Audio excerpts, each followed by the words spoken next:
Welcome to the If We Had the Pencil podcast. I'm your host, Sean Green, and with me, as always, is my battle buddy, Matt Jackson. Matt, how the hell are you doing today? I'm doing great. Hey, for all you college kids out there, I know finals week coming up. Going through it myself. So, hey, make sure you get your studying done, but make sure you watch the podcast and the videos coming out. But I'm doing great, man. A lot of fun. Last two shows, we get a lot to talk about. Yes, we do, but we also have some loosey goosey stuff. First off, exciting note for all you listeners out there: we are now on Apple Podcasts as well. So if you're an Apple user and you want to catch us on that, we're on Apple Podcasts as well. Just look up If We Had the Pencil, and you'll be able to listen to us from an Apple device. All right, everybody, please keep in mind there is a really quick flashbang between WrestleMania and Backlash. So we're not getting very long term booking storytelling stuff. We're just kind of slapdashing stuff together. So that's the first part. And if you've watched this podcast before, you know we kind of front load all the ass and trash up front. So let's talk about Joe Hendry. And if I keep on saying his name, I think he appears. I think that's his shtick. But look, one of the most hilarious things I saw this week on social media was people whining and complaining. Oh, Joe Hendry got buried. Joe Hendry this, Joe Hendry that. TNA, it's a bad look for them. They were talking about it on Friday. Like you you're not even self-aware enough to realize that you're doing exactly what they wanted. TNA's getting run. He popped up on NXT, and then lo and behold, on Sunday, guess what? Trick Williams pops up on freaking TNA's PLE. Like, all this whining and complaining about Joe Hendry getting buried is bull. I'm real happy to see that there's a working relationship between TNA and WWE right now, but man, people are debating it on Friday, and they're like, "Oh, it's a bad look." It's like you're still talking about it. Yeah. It's not a bad look. They're getting love. And Joe got stuff in at WrestleMania. I mean, he got some of his stuff in. It's just going to be a quick segment. But did he get squashed? No, he didn't get squashed, right? I mean, maybe a little bit. It was a quick, decisive win. A squash, I would call it squash if Joe got nothing in, but he got some stuff in. But you're also staging to get Orton looking really good because of going against Cena. So you got to make him look real legit. So, and then the post-match shenanigans, the whole thing. They got 10 minutes, and Joe had 10 minutes on TV at WrestleMania in front of One 63,000 people. one interesting note that I did see on social media this week, and I caught it on the fly, was originally I believe they were going to bring Jeff Hardy back to face him, face Randy Orton, and Randy goes, "No, I want to give Joe Hendry the rub." So good on Randy Orton, good on everybody, and I'm glad it went the way it did because you know what? I didn't know anything about Joe Hendry because we're WWE main roster focused, right? Like I catch NXT on the fly once in a while, but I'm mostly focused on Raw, SmackDown, and the PLEs. Yeah, Same and here. again, there's only so much bandwidth in the week, so the fact that they got Joe Hendry in front of me and now I'm intrigued by him and seeing what he's doing, I think that was like exactly what they were trying to accomplish with that. So another thing I noticed was this week, and we kind of saw it throughout the shows, but we talked about it last pod, but we're already starting to see bumps and pushes, right?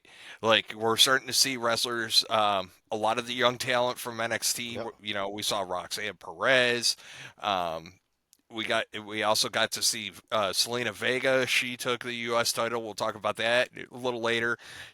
So we're starting to see some of that other talent getting a little bump, getting a little nudge. So it's really going to be interesting. The one I'm really interested about is Karrion Cross, though. I think Karrion Cross is on the verge of something, and again, I got a note about it later, but we'll get to it when we start talking about Raw. Sure. Yeah. Yeah, that Another was really so amazing. Another really cool thing I saw this week was Conan, who if you know anything about this dude, he is all about Mexican wrestling. He's all about the luchadors, and he does everything in his power to push those folks over. He made comments about the acquisition of AAA this week, and he was like, hey, they weren't doing bad before, but now we got some money behind us. You're really going to see what we Uh, can do. I thought that was a great comment by him. Yeah, I agree too. And I've actually checked out a little bit of AAA, older stuff, not more recent, but I have seen some recent stuff from the big. I think they call it AAA anniversary, or however they say it, in down in Mexico. But some of the action, the characters they got, it's a lot of color, a lot of flair. So I think it's going to be a nice blend to see that work up into WWE, and I think Conan's going to kind of be that ambassador or for us military folk, he's probably gonna be that liaison between WWE and AAA at some point, and kind of help guide the ship. Because I think we're with this AAA acquisition, we could be in the possibility of having like just another addition to this golden age that we're having. I think it could just explode and be huge. And if people haven't seen Mexican or lucha libre style wrestling, it's enjoyable to watch. It's different because it's not as much contact, but very enjoyable to watch. Fast moving, entertaining. The athleticism's off the charts. But I think it's going to be a really good thing for all parties involved. So, a humorous note, and I know I sent you a couple of grabs of what I was seeing on social media. Chelsea Green, after her loss, was just killing it, man. I know we've said it before, but man, Chelsea Green gets so much out of so little. Like she has turned a loss into something like she just went to social media and was like, "Okay, cool. Well, I'm gonna make it a whole thing," and she did, and she like. God, she never ceases to stop impressing me with the way that like she just gets so much out of so little. Like about a year or so ago, she was getting like quick little 15, 20-second blips, on like Raws and stuff. And then all of a sudden you're just like, I'm so invested in her. So it was like, I give her all the credit in the world. Yes. She's really, really good at that.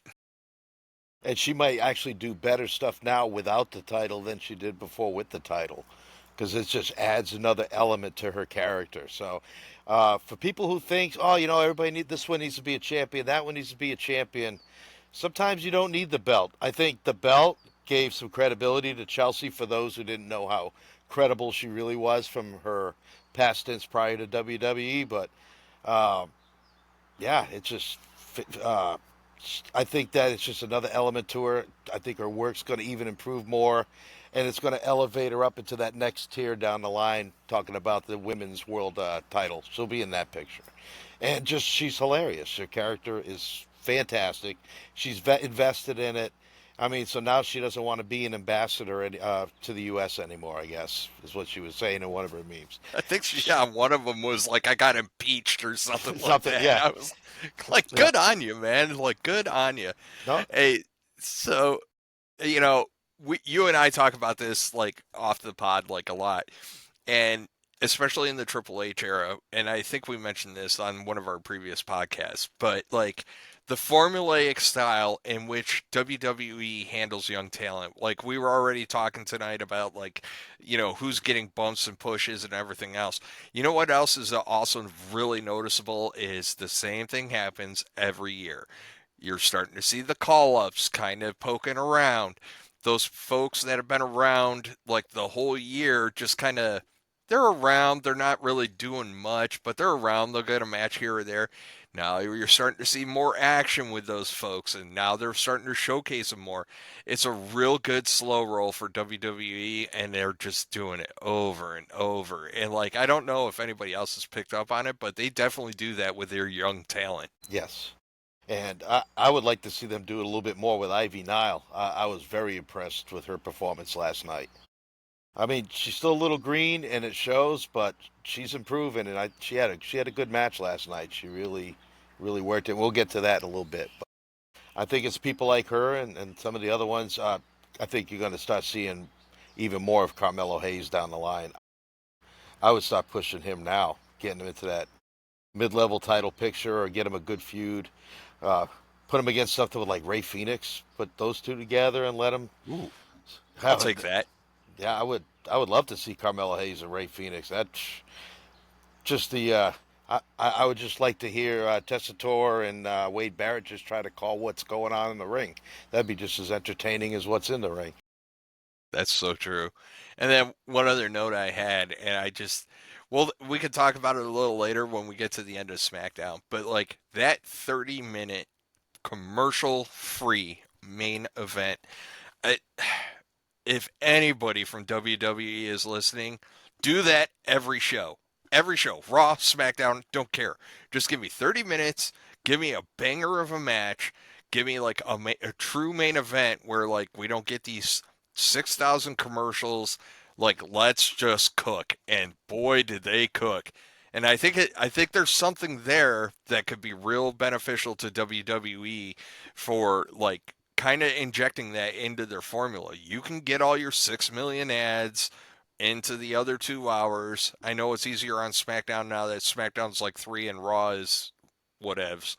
But, I really think that like that is a really good formula for success for them. Like you kind of eat all the commercials, then you get to the main event, and you just in a straight up main event, not like a horseshit main event. Like Yep. I want to see wrestling, I want to see storytelling in the ring.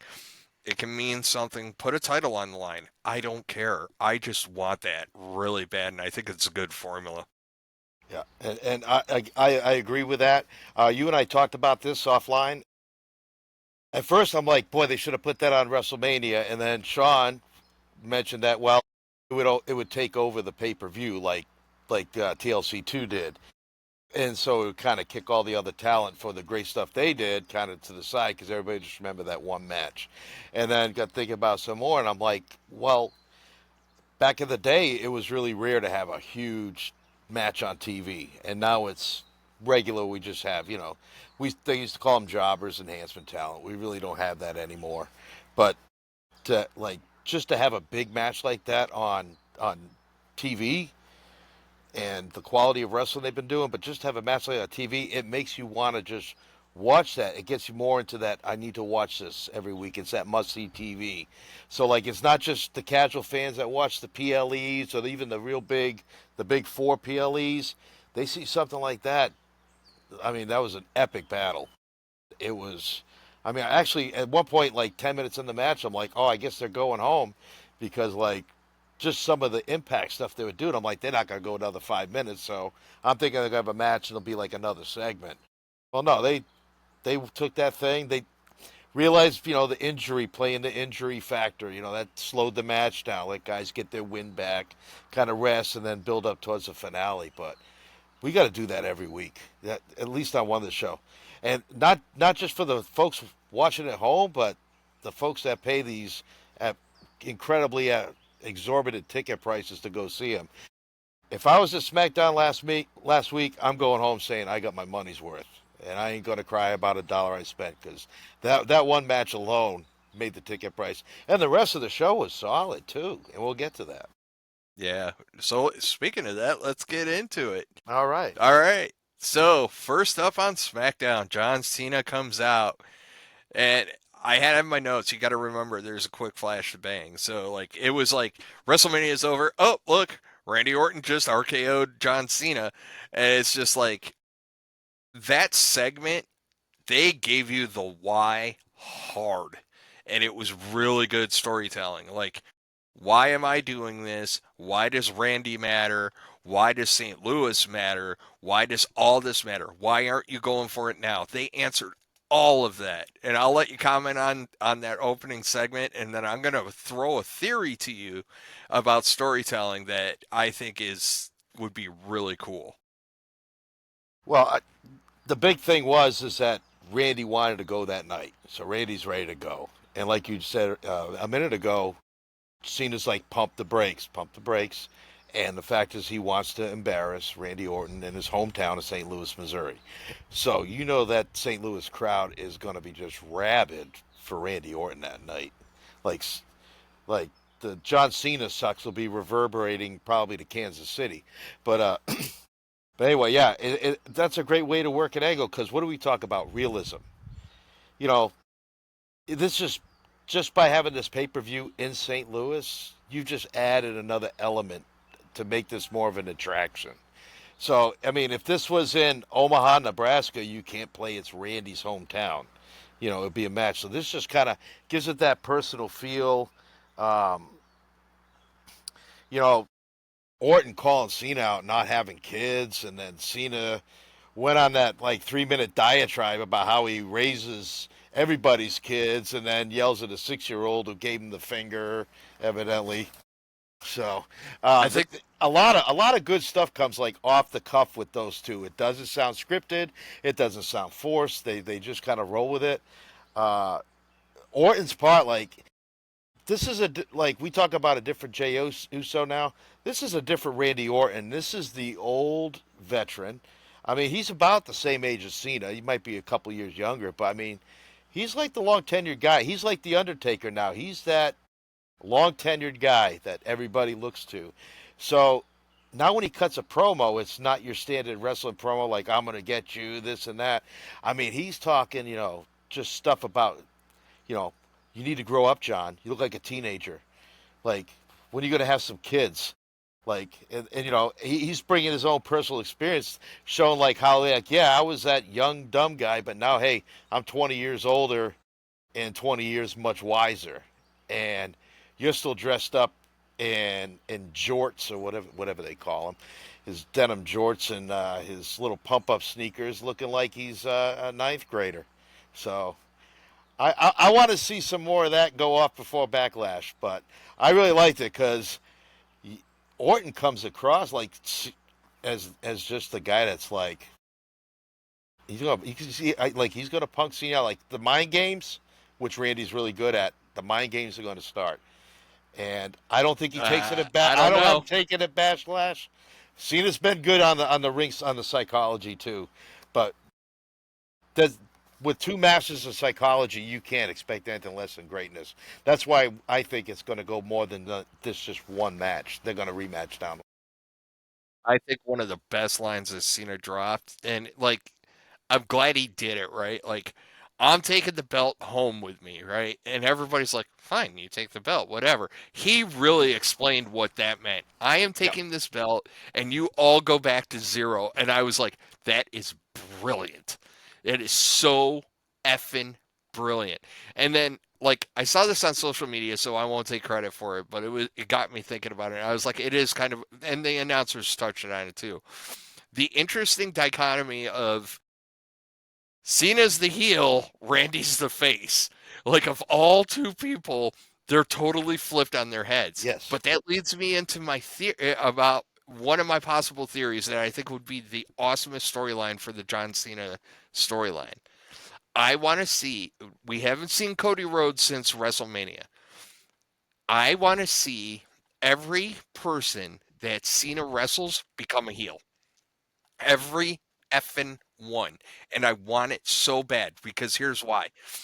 If Cena turns every one of your favorites, everybody loves singing Randy's song. Everybody loves doing the whoa for Cody Rhodes.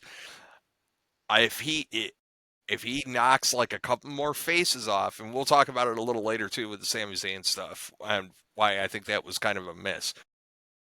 John Cena turning all your favorite wrestlers, all those people you sing for, turning them into heels. And he just comes out later on in this run and he goes, "You people don't even realize it. I took all your favorite wrestlers, all those people you sing for, and I turned them against you. All of them." And I think it's a really cool angle if they could go that way. And for a lot of people, that'll ruin wrestling. That's That's take away the people the top people that they root for. So, I yep. and that's what this podcast is all about too, folks. Like this is really what we want to talk about. Not to quote Cody Rhodes, but like this is what we want to talk about. We want to talk about these storylines and how can we get them better. Some storylines are just storylines. They're going to be what they are. Other storylines though, you can really get into the nitty-gritty and make some really cool stuff. And the best part about all this is we had about 3 instances this week of great opportunities, some gathered, some missed, still some still going on.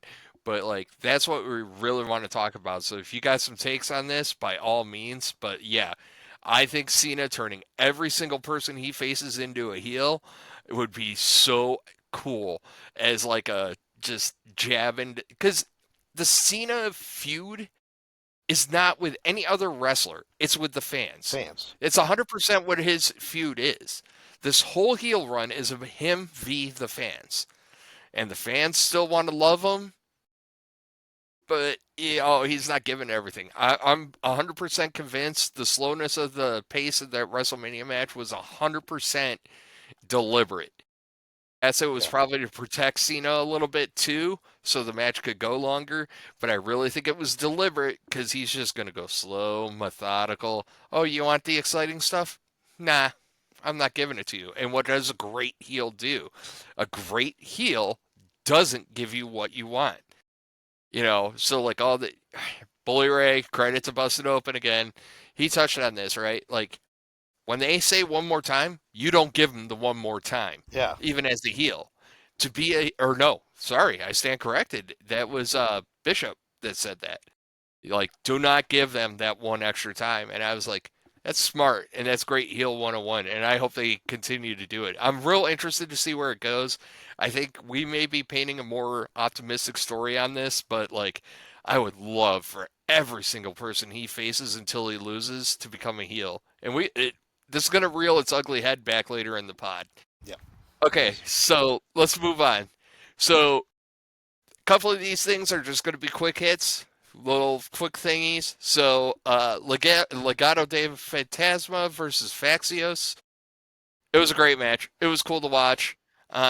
It's good introduction to again some of that younger NXT talent coming up. But I think you're going to see a lot of this until Worlds Collide happens.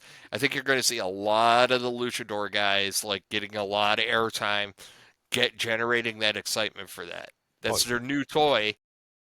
They're going to play with their new toy.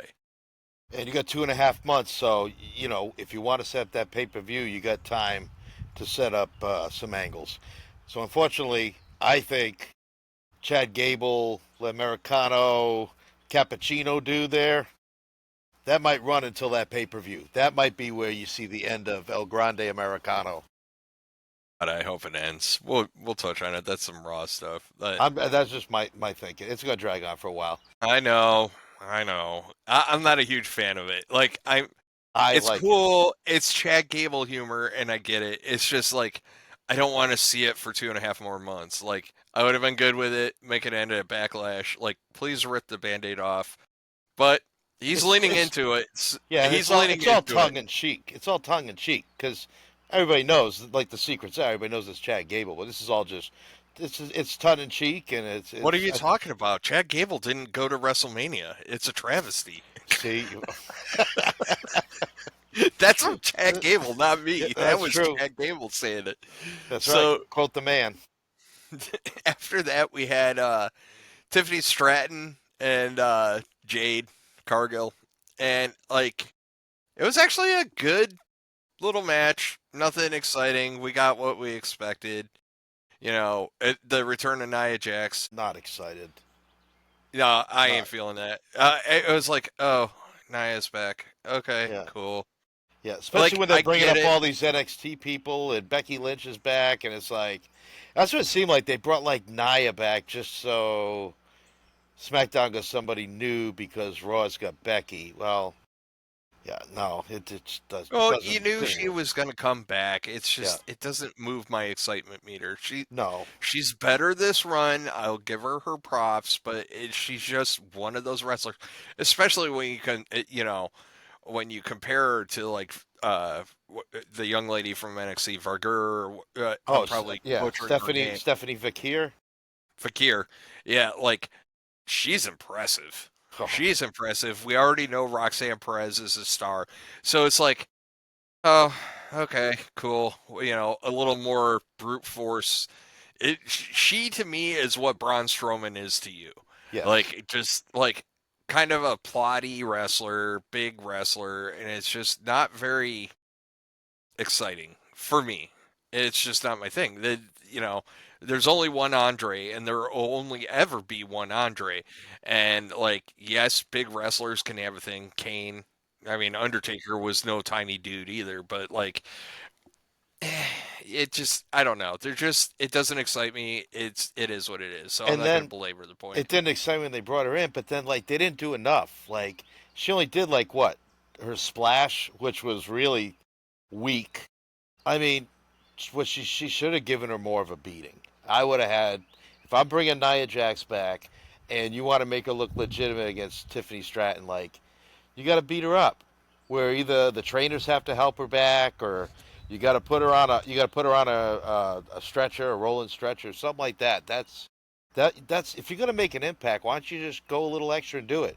And compare like Becky Lynch's thing like Monday night, which we'll get to later. It was just there was one little thing at the end that just made all the difference in the world. And I felt like last Friday with Nia coming out, it just they brought her out, and I'm like, okay, what are they gonna do? I wasn't really happy, but I'm like, she needs to destroy Tiffany, and she didn't do it. So Nah, nah. It's just it was what it was. It's like, oh my God, Nia Jax is back. You already know the love triangle's going yeah. on, so there's that too. All right, so after that, we got the Jacob promo. First note I have in my notes, he's a face. He's Oh 100% a face. yes, And he is over. And like it's an interesting dynamic bringing Drew McIntyre out. Obviously LA Knight wants his title back, so that's a fair assessment too. You know, LA Knight just taking a nap on the ropes was kind of entertaining too. And you know, I said it for WrestleMania. At the end of the day, the payoff is Jacob and Solo. And I think this might be yet, because this is probably going to become a triple threat if they haven't already announced it. So it's like, this is another opportunity where you can get Solo to come in and screw things up. Actually, make it a fatal four way. well, That's speaking of even better. Solo, if you go back and you watch that, because I did do a rewatch of that interview, um, Solo looked like because Fatu is getting so big face chants and face reaction. Solo looked like I don't know what to do because I'm supposed to be this a-hole heel, and the fans are cheering the guy I'm speaking about. But I'm so he got stuck there. He was like trying to figure it out like on the fly. So uh, we all know it's going to be Fatu and Solo, but I just think the face turn for Fatu is just happening so quick right now. I mean he's over. So they got to figure out what they're going to do pretty quick with Fatu and Solo. Yeah, What I would do real quick with Solo, I'd have Solo be a good team play with Fatu, turn quasi face like he's the nice guy, and then about 3 months down the road, it was just a setup, and Solo turns on Fatu. But he could play. I, You lull him into that sense of security. Hey, they work things out. He plays that quasi face, but there's always Fatu doesn't see it, but we the fans get to see like what's going on in the background. Like Solo's not on the uppity up here. So I think that's one of the ways I would think about going with that. Because just because Fatu's getting turned face so fast. I think that I I think that that storyline though, I think all you're gonna get everybody knows it's happening, right? Everybody knows Jacob's over.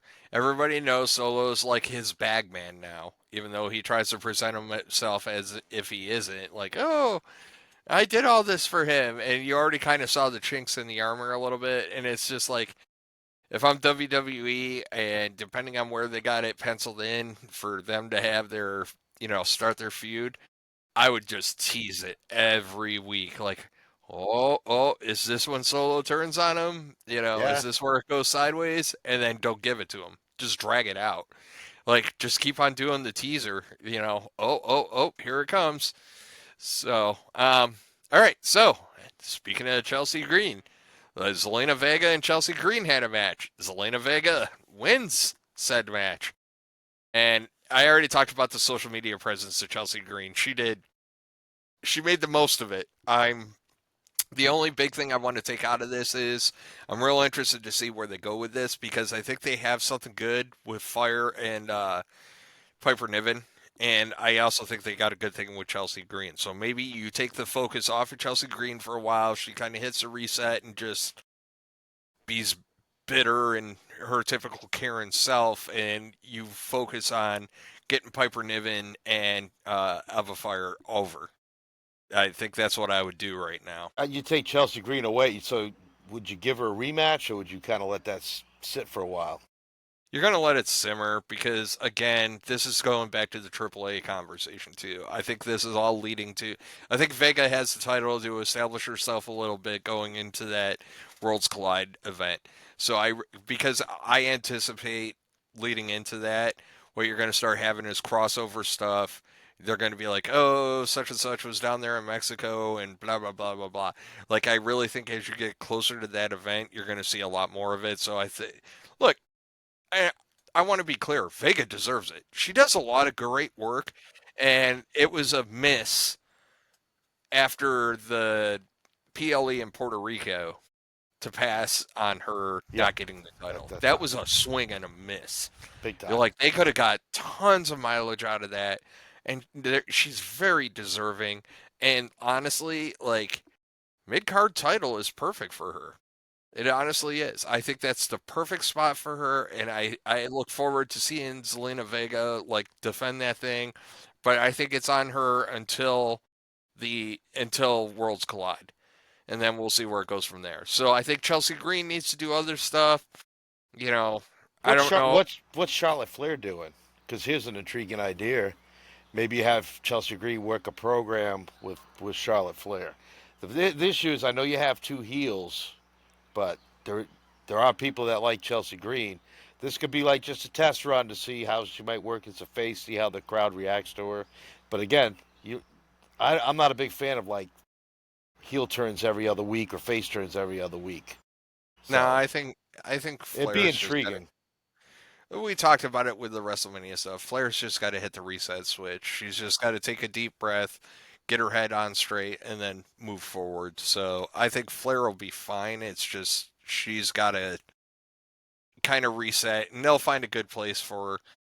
So The after this, draft will do a lot. The draft is yeah. going to answer a lot of questions. So this one's going to be mostly you, Matt. Miz and Carmelo Hayes. And all I'm going to say is, first off, welcome back, Aleister Black. It was cool to see you.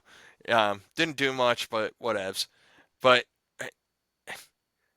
the Miz is just a talent maker.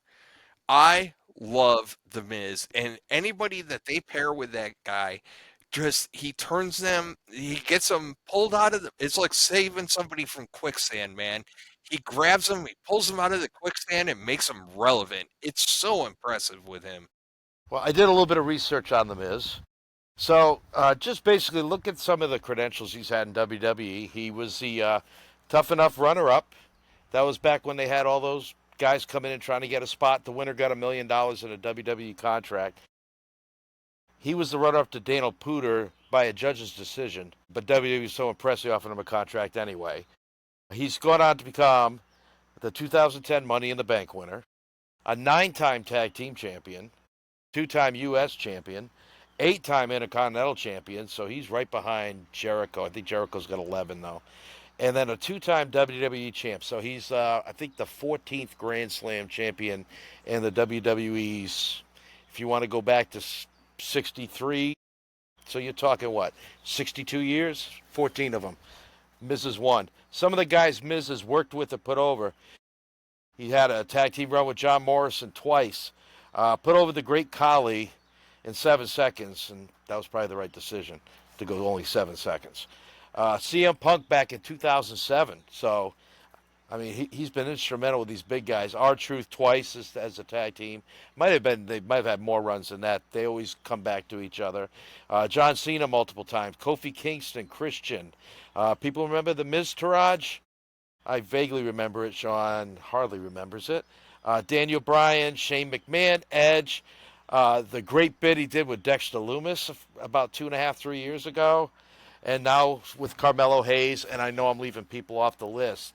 Just a true company guy that just will do whatever, doesn't cause any disruptions in the locker room, gets along with everybody, does the right thing, and I mean, he's had a long career, and he's also had a reality show with his wife, so there's that too. So, It's actually guys, pretty good. it's a pretty it's a pretty deep resume. He's look.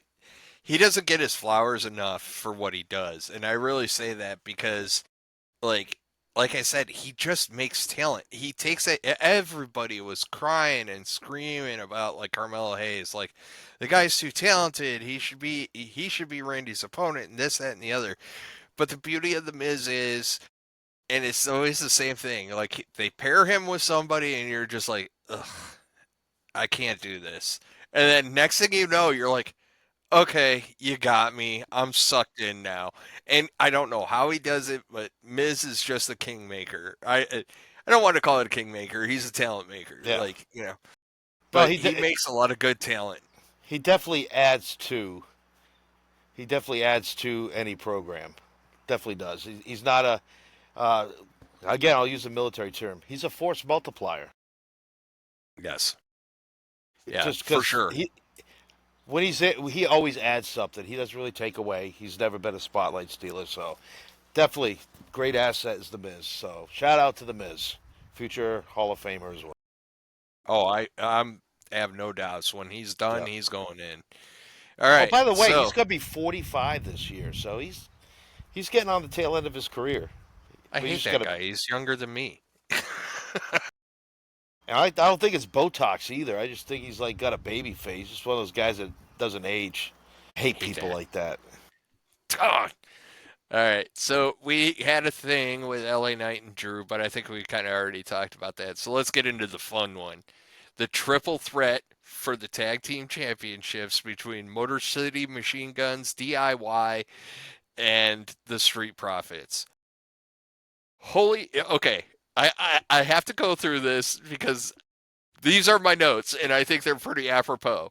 And these were all done real time, folks. So this is like me watching the match and just sitting there with my tablet, like, all right, let me get my thoughts down, and then I'll organize them later. Comment one, what a match. Comment two, holy shit chant was warranted. I was like, definitely getting mileage out of the chairs part because they definitely use a lot of chairs in Yeah. that match. Another, holy shit.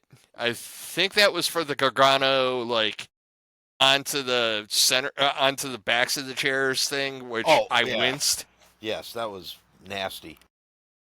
And I know we touched on it in our intro here, but like that match is a prime example of one, a match that would have probably stolen the show, especially night one of WrestleMania, which was kind of meh, except for the main event.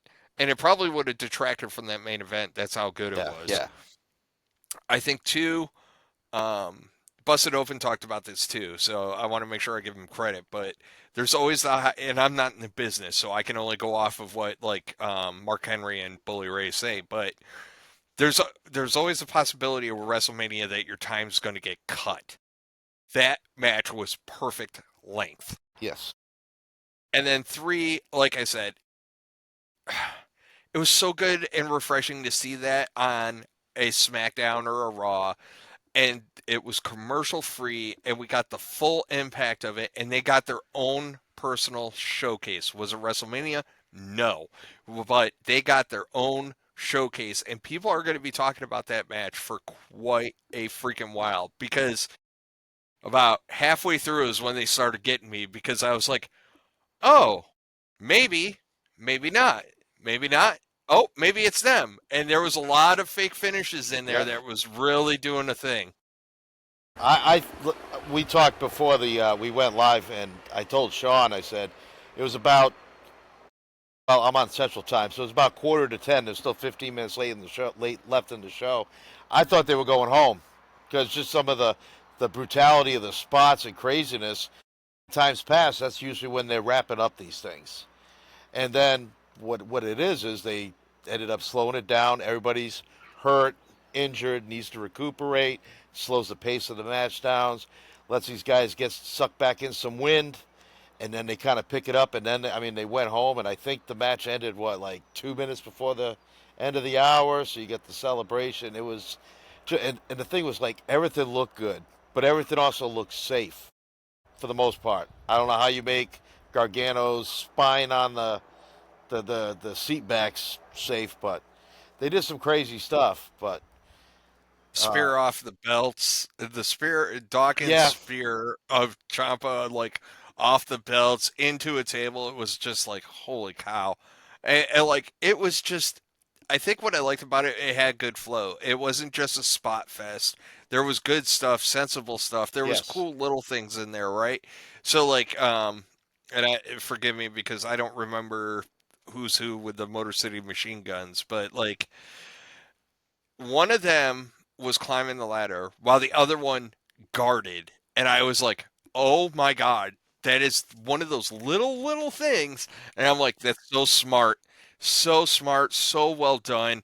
The camera shot when um, you had DIY and Motor City Machine Guns going up the ladder, and then out of nowhere, here comes Montez Ford, and you're just like, where did he come from? And he's climbing up the center of the ladder, which, holy cow, man! Like, I love that match, and it was probably one of the best matches I've seen like ever. That It spot was when he not was better than jammed in the TLC two. ladder. No, no, that was a good. But he was like they shoved him and stuck him inside the ladder and fought his way out. And I mean, really cool spot. There was a lot of creativity in that match. It wasn't just standard TLC The violent. leg, Yeah. the leg, Oh the yeah. prosthetic leg. So Yeah. apparently, it wasn't a work because Busted Open had the guy on Busted Open. I didn't get to listen to it, but they had the guy, but they were talking about it. And like even Mark Henry's like, I never thought of doing that. How did I never think about doing that? And I guess it was something on the fly, and they just ran with it. And I was like, oh, that's so good. There was just so much little cool, innovative stuff in that. Honestly, yes, I winced, but like using the chair backs, I was like, oh, that ups the notch a little bit, and you were just everything. And it was like I said, it wasn't a spot fest. It wasn't all right. You get your stuff in, you get your stuff in. No, there was good pacing, timing. That match was really good. And also, I think with Triple H running creative, I think these guys can or have a little bit more uh, slack in the leash to do whatever they want to do. Like if a spot like an opportunity comes up to do a cool spot like that, I think 3, 4, 5 years ago that would not have been that we wouldn't have seen it because a certain old man in the back would have like totally lost his collective mind over it because wasn't in his script. But yeah, that match had a little bit of everything: gratuitous violence, selling, psychology. Uh, yeah, that's all I say about it because I want to talk about the wrestling rate work after we get through Raw or towards Raw because it's been Oh, impressive. great news. We're on to Raw. Man, So I'm king of the Segway, folks. you're king of the setup Yeah, for the segue. there we All go. right. So Raw started off with Seth, Paul Heyman, Braun Breaker, and Sami Zayn comes out. Look, everybody was kind of like, you were kind of texting me and you're like, ugh, this is kind of not doing it for me. I'm like, and everybody needs to know this, right? With any long term faction, the bloodline went through this. Any faction that you get, this is what you're going to get. This is the slow burn, right? So, this is the initial establishment of dominance. This is them coming out, giving their manifesto. This is them coming out, telling you why we're doing this. And then always, especially with against heel factions, a face will come out and go, "You're nuts." And it's very formulaic. I get it. Did it blow the roof off? No. But we'll talk about it like with the end of the show. But it's important to understand that that is the slow burn. That is what we're leading into. They're gonna do this slow, like we're we're in the military. We always call it crawl, walk, run, right? And right now they're crawling this faction in, right? We're just gonna go really slow for you, so you start getting invested, and then they're gonna walk, and the pace is gonna pick up a little bit, which it did later on, but not much. It's still kind of a crawl for me, and then they're gonna go full bore, and then you're gonna get that run phase. That sounds about right. I like. I don't know if they should have started though with Sammy this week. Could they have done it next week? But I think it's that whole Flash to bang, Backlash. Got to get it You quick. got it. If we didn't have a pay per view, if the next pay per view wasn't until like the beginning of June, I don't think you would have seen that Monday night. I think they might have teased it. There might have been that initial contact, and I think it was like you have until next Monday to make your decision, rather than giving the guy like 2 hours to make a decision. It's it's an important note as we're talking about this quick flash to bang. We're in the exact same scenario after Backlash. Because after Backlash, which is next Saturday, the next PLE is June 7th. So, and I believe that's Money in the Bank. So this is going to turn and burn really quick over these next couple of weeks. You'll get a little more time, but right now, for Backlash, you got to keep in mind there's two SmackDowns, one Raw left, and that's it. Yeah. So, Sheesh. you know, just keep that in mind, like as you look at some of these stories. Like I said it in the beginning, and I'll continue to say it. A lot of this is hastily done just because they stack their PLEs. Backlash usually is a quicker flash to bang, so they can kind of put the chef's kiss finishing mark on WrestleMania. Not that they're really doing that though. Nothing. Is anything getting ran back this year? Not yet. I haven't seen a Yet? rematch from WrestleMania yet, other than like the Raw after WrestleMania when they had the ladies tag rematch and Dominic and Penta, but there's two other guys. I think what WWE needs to do so they don't rush storylines is if you're going to run a PLE, mosquitoes after me, uh, every 3 weeks like that, then whatever storyline is, say, on Backlash has to almost sit out the next pay per view and then catch the following one 6 to 8 weeks later. Because that way you have that gap in between to tell the story. First of all, WWE likes doing what? 4 or 5 matches now in a pay per view. So now you got less talent on the Five. show. Five. So now that allows you that extra time because you can put enough people to do the 5 matches on the show after Backlash, Money in the Bank, which there'll be more people on just because of the match itself. But you can spread it out, but what you don't want to do is try to jam everybody on every PLE. But WWE, I think, has done a good job at not doing that yet. I think you hit on something big, which is I hadn't considered it until you just now said it, which is like I think the way the Backlash card is getting built and done is lending itself to your theory, which is you're going to hold some of that talent back, right? So they're going to throw some matches. We all know it's the PLE right after WrestleMania. It's going to be kind of compared to WrestleMania. It's definitely going to be blasé, and overall, it's just it's a PLE. I mean, it's still exciting. It's still good stuff going on. There's still stories getting advanced, but that's a great point. And another thing too, those underrated shows. You say it's like, it's those underrated shows, and we've talked about this for years. That ends up just being like a hell of a pay per view. Like you are PLE. Sorry, I'm from the old days when it was pay per view. Hey, my wallet says it likes PLEs a way better. Yeah, mine too. But hey, I have to pay for Peacock, so I'm paying to view it, so it's pay per view or PLE, whatever. Tomato, tomato. But Paying $60. yeah, oh, I know. That's crazy. Can you imagine? Yeah, and that's just every 3 weeks. Yeah, I'd go broke. Thank you, Peacock and Netflix and YouTube. So after that, we got Rhea and Roxanne. It was a great match. Again, the formula reels its ugly head again. Now we're seeing Perez a little bit more. We got to see what Perez could do in the ring. I think Roxanne's talented. Like she was impressive in that match. I think like if I have one knock against her and it's not her fault, she's small.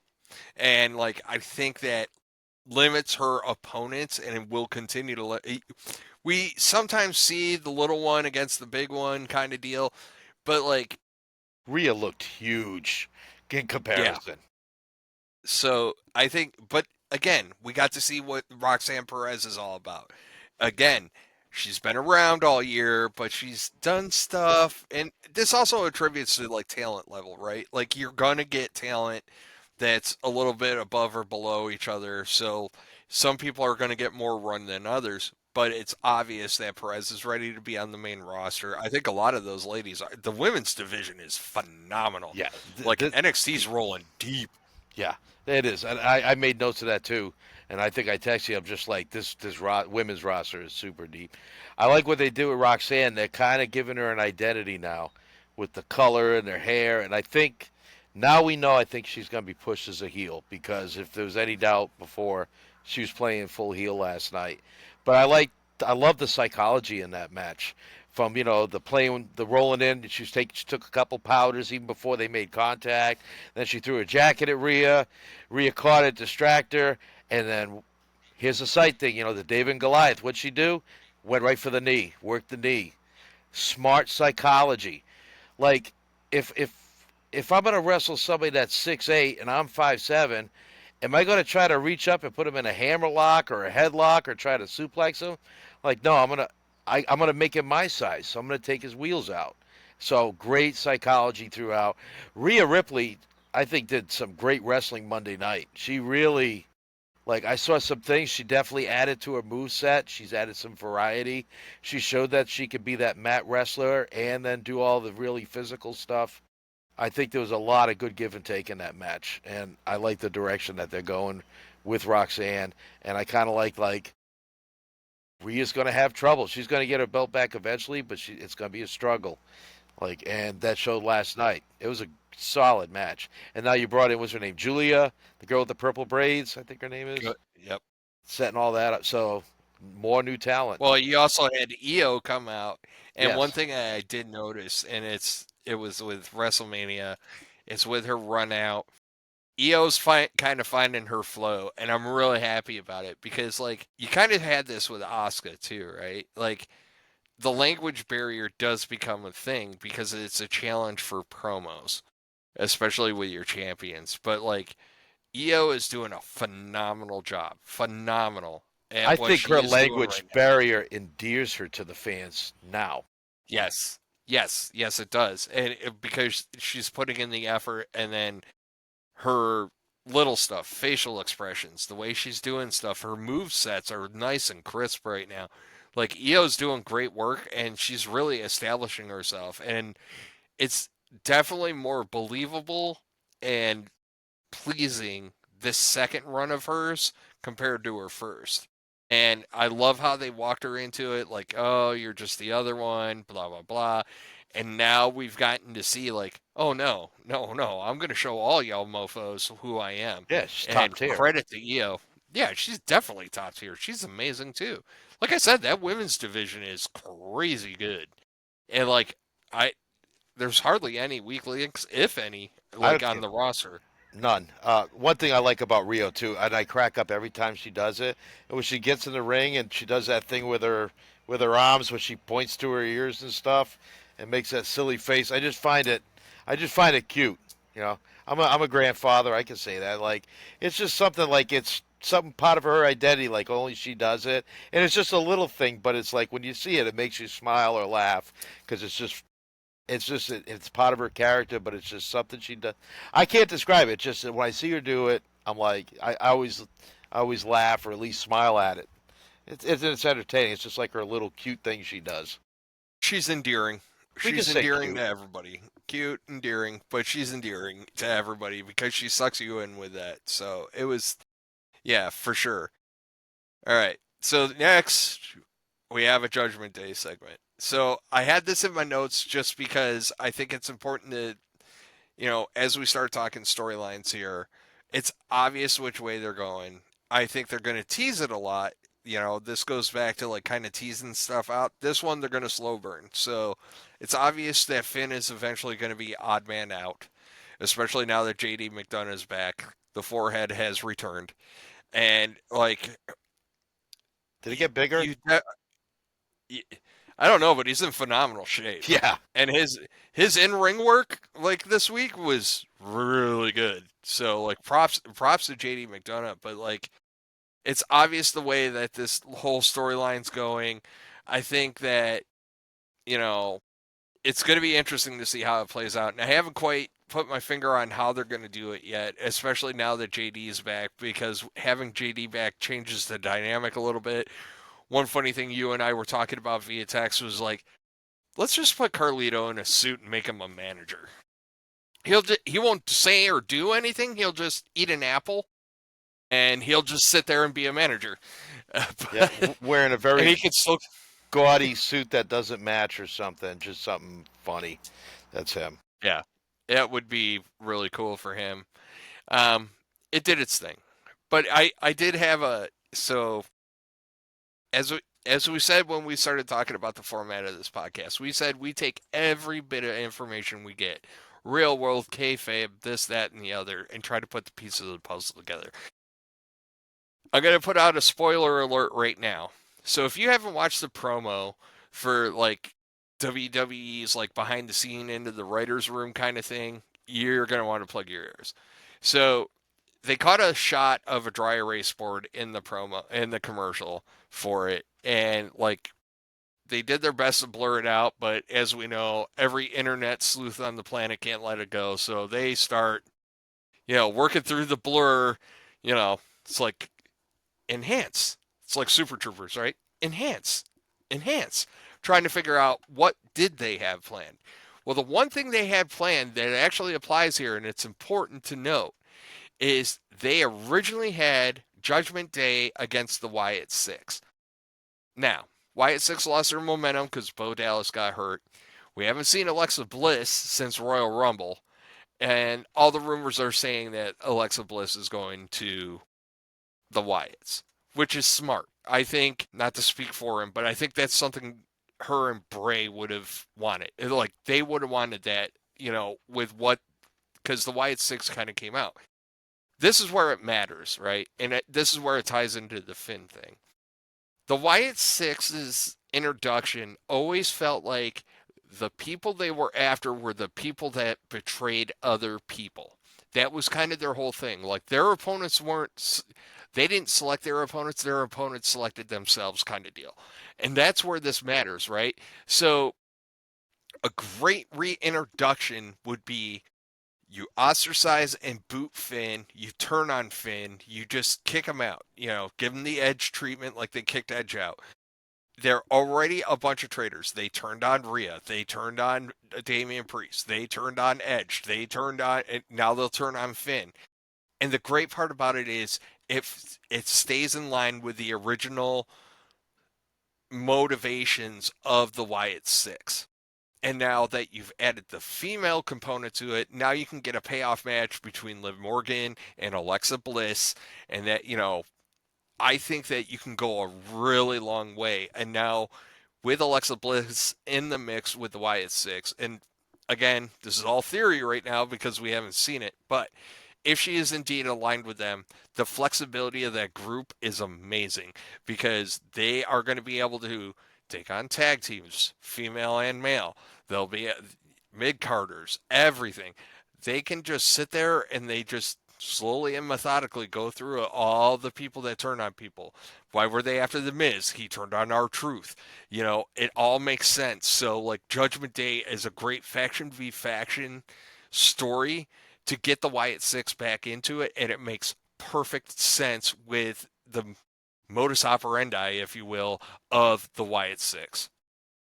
Yeah, I mean, what do you want me to respond to that with? I mean, it does. It makes perfect sense. And the key thing is with Alexa Bliss is when she returned at Rumble, she still had her doll and her sister Abigail look. So she hasn't left that. And we all know about Easter eggs too. So uh, could somebody have written that on that whiteboard and it was just bullshit? Just for they wrote. I don't think so. I'm just because Because some of those, they're all big on these Easter eggs and little codes and things like that. So you know, so Sean Ross Sapp of Fightful Select, he actually talked to like some of the talent about this. So some talent knew that some of the matches that were on the board, they knew that those were the plan. Some of the talent had no clue that they were even being considered for some of those matches. So okay, it's an interesting dynamic. I'm glad we got guys like Sean Ross out there, like that can actually, has that insider knowledge, which we definitely don't have, but it's still worth it. And like, I find him one of the most credible sources out there because he always vets his stuff before he puts it out there. So if he tells me that talent, some talent figured it out and some or knew and some didn't, Yeah. that's not surprising to me. Okay. So it is credible. And I might know more old school stuff, but Sean definitely is more up in depth on today's product. I'm trying to catch up though. I'm on my way. I'm fast tracking it. So, what else? What else we got next? I know we had what's next to talk about? Because I'm looking at my notes and We're going to talk about Logan Paul and Jay Uso. So they had a this is another one of the flash to bang moments, right? Like, who's Jay gonna face? Oh, look, Logan Paul. It is now Logan Paul, right? And it makes sense, right? Logan Paul always wants to get his hands on a title, anyways. All the people that hate on Jay are gonna like piddle themselves because they're gonna be like, "Oh, Paul, take it and blah blah blah, and we'll be free of Jay," which is horseshit because Jay needs a run, not a long one, just a decent one. Um, and the most important thing that came out of this promo was Jay as a character. Jay's personality after beating Gunther and now moving forward as the champion, he has changed his entire demeanor.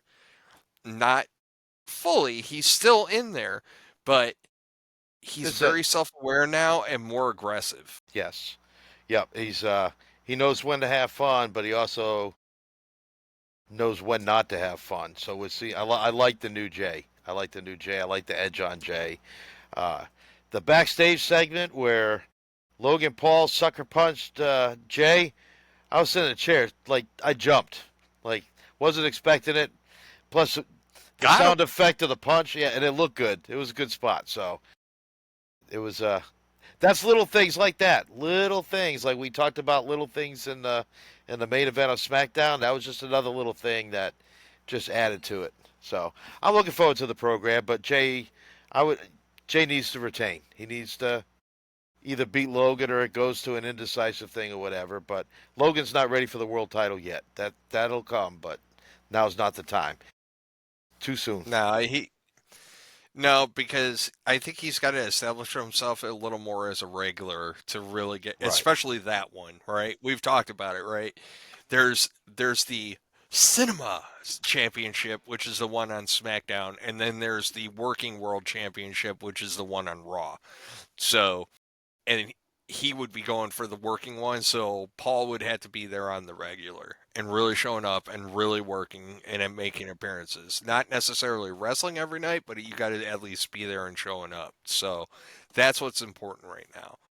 So after that, we got War Raiders and Judgment Day. We kind of talked Judgment Day to death. The only thing I will say this, JD had a cool spot to stop the tag in that match that I really caught my eye. And then there was, I love me some Penta. I'm Yeah. just gonna say it, man. Like, give me more Penta, man. I love that dude. And the New Day on commentary were hilarious, especially when they talked about like both the War Raiders overcoming injury and other people overcoming injury, but like they did it kind of in a backhanded compliment way. I think Yeah, they've been hanging out with Chelsea Green because like they're like the male version of Karens. So what is that, a Kevin or whatever? yeah. Like New Day Oh, you is want the like a Judgment Day couple to of win Kevins.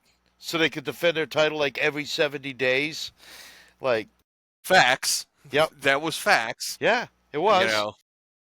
But yeah, I think it's funny because like they when they were on commentary, I was like, oh my god, make it stop. And then I was like, okay, it's pretty good. That was Like funny. it was, yeah, they did a good job. And then so we get a backstage segment. It's Heyman and Sammy. Look, it, there's a reason why Heyman's in the Hall of Fame. I'll start. I won't go on my soapbox for Heyman. We all know he's amazing. So he just, man, he is the best damn weasel. One thing I did take out of that, and you're gonna see a reoccurring theme: favors. The Yeah, word favors keeps on popping up. And I'm just telling you, the word favors keeps on popping up in that A whole lot. program. A lot. And it popped up in that segment between Heyman and Sammy. And it's like there's a couple of buzzwords in there that ever since the turn have been constantly reoccurring. So it's important to take that up. So after we get that banger of a thing, and backstage, we come out to the ring and here's Becky Lynch. Listen, bro, I appreciate sometimes you just got to go blunt. And the fact that she just came out was like, "Oh, Bailey? Yeah, that was me." I was like, "Oh, thank you. I knew it was you, but," and we said it at WrestleMania. We were like, "Yeah, yeah, that was we know it was Becky." And, and they didn't waste no time. So they did the heel turn quick and they're just like, "Yep, it was me. I did it." And I'm like, "Good. Yes. Like, let's go." Um Great callback. I like that. The good news is that means I won't mention his name, but everything Bailey's been doing was a work, and I was pretty sure it was a work. Now we know it was a work. Like all the interviews and stuff, Bailey, like, "Oh, woe is me," it was a work. So like, okay, good on you, Bailey, because you did it. I hope they The gave good her a news, nice bonus for missing WrestleMania. Because I mean, every wrestler wants to be on WrestleMania. So for her to miss it, I bet you they compensated her well. that's because she's getting a push, Matt. She is getting a push. Well, yeah, I am now that Becky's back, and now that you got Bailey there. She's getting a push. And I'm going to tell you right now, no offense to Lyra Valkyria, she is a very talented young lady. That IC title is coming off of her. That IC title is going right over to Becky, and then Becky and Bailey are going to duke it out for that thing, and they're just going to work it up to something significant. It's no offense to her. She's a younger talent. She's doing great in the ring, but I yes. really think they're going to strap one of those two, either Bailey or Becky. They're going to strap them, and then it's just going to be like them duking it out. Now you start caring about that title more, and they're just going to build it up, build it up, build it up. So whereas like the U.S. title on Zelina Vega has a purpose and is going to get notoriety, that IC title for the women is going to get ramped up big time right now. And also I think with Lyra, she'll be in and out of this thing with Bailey and Becky. I think, like if there's a thing where it requires a tag match or something happens, or if Bailey's getting attacked by Becky, of course Lyra's going to come out and save. So that's another group that they're going to have. Another trio that's going to have a thing go. But yeah, Lyra was awesome. Her mic skills are really good. She didn't come across whiny. She came across direct.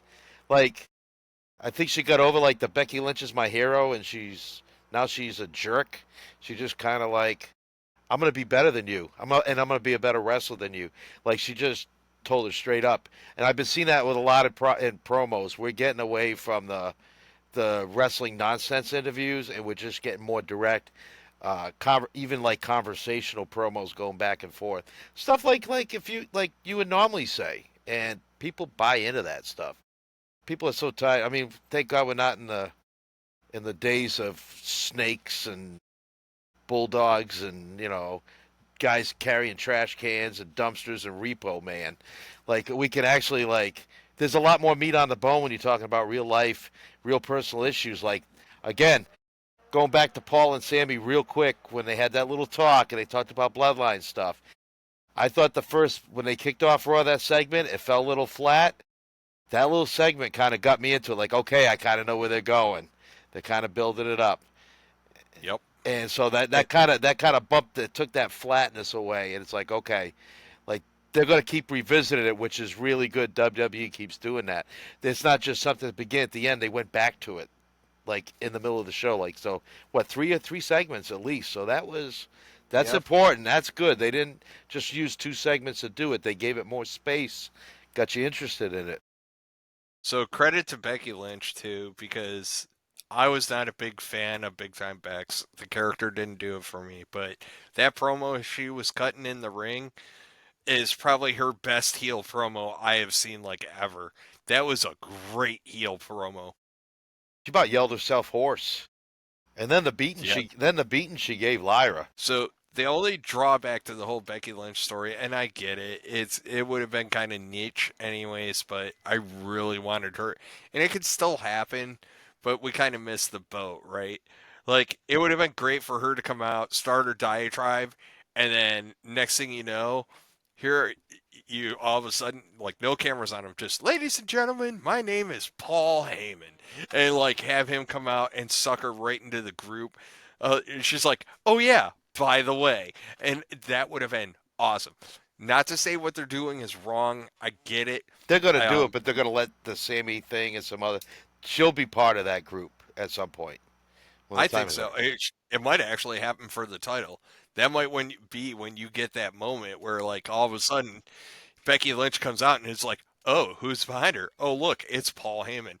I'm really hoping that they do that just because, like, for Becky and Seth, it's like, it'd be kind of cool to do, like, not as a couple, but But as a couple, yeah, like, everybody knows they're married. So, like, let's have them both in the same faction. They don't have to be lovey dovey about it. Like, let's just have them there. no, So it would be kind of cool. yeah, it's the married couple that just happen to work together, so you don't have to get all like, you don't need that lovey dovey stuff. Like, hey, we're just a couple and we're a couple ass kickers and we're going to work. And I think it'd Okay. be very effective.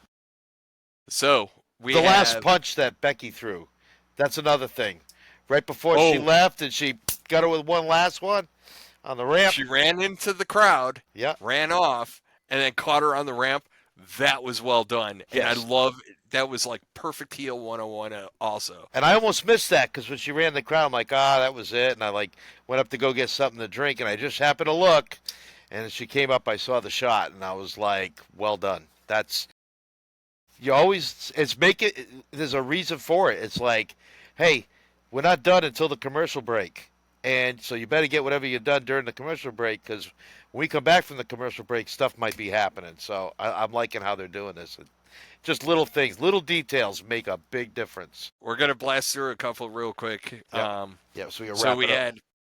we had Penta and Chad in the back. I got two things on this. One, Chad's instigating on that was like really great. And then we got a Lucha Bros reference. So I think that's coming sooner rather than later. And we all want to see Ray Phoenix and Penta together. So that's what came out Yeah. of that. Anything you take away from that segment? No, I like the fact that he referenced Ray Phoenix and Penta as family. Like I'm glad WWE is not hiding that, like because there's so much good there. Also, I like Chad Gable's T-shirt, which I thought was phenomenal. El I was going Grande to get to that. Americano Numero Uno. Yeah, that was In the vote for Pedro font and color. yes, That was the beautiful touch of it. yeah, It was in vote for Pedro color. And it's like El Grande Americano numero uno. I was like, this is awesome. And he comes out, and you have Stephanie Vigir and Ivy Nile having their match. Great match. yeah. Once again, young talent getting showcased. It's going to keep happening. And that I watched, again, I don't watch NXT. And you know what the great part about not watching NXT is?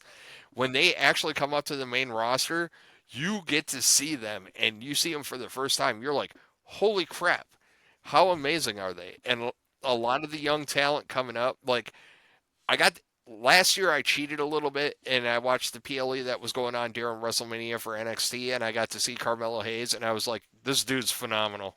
He's amazing. And then he got called up, and like now, Vigir, Perez, G- G- Julia, Yeah, whatever, Julia Gulia, whatever. Yeah, Julia with a G, but they all that talent, like they're all so flipping good. And Ivy Nile really probably had one of her best matches that yes, we've seen.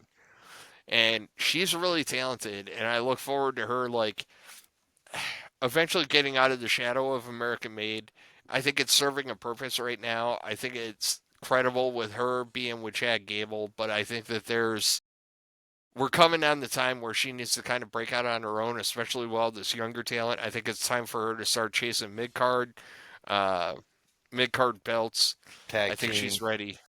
But she was a call up last year, so guess what? Now we're in the window, right? She slow rolled. She was part of a faction. She had a few matches here or there. Now it's time. Time. Now her feet's wet. She's all the way up to her knees in the water now. Now we're gonna get she's one of those ones I anticipate at least getting a bump, if not a push. So And then this, I guess this is a good time as any, and I'll keep it short, is the quality. We've said a lot tonight that, oh, it was a great match. It was a great match. It was a good match. We're not just, if something sucks, we're going to say it sucks. Believe me. So that goes to show me that the quality of the wrestling itself is important, and WWE understands that. Because during the Attitude Era, we had a lot of great storylines, but we had some pretty lousy matches on the regular on Raw. What WWE is realizing is the match itself is as important part of the storyline as all the other stuff.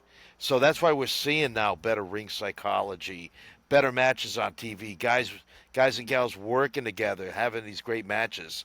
So I want it to be redundant where like, yep, great match as usual. WWE like can't do a bad match because there's a long time in WWE where you had like one or two good matches, maybe one really good match, and you had a lot of duds, like yeah. and some negative duds, and yeah, some stuff like what, yeah, And the good best part about the wrestling as it's been is it hasn't been a spot fest, no, right? you get a lot You more know, map-based ground, just catch can, hold for hold type stuff.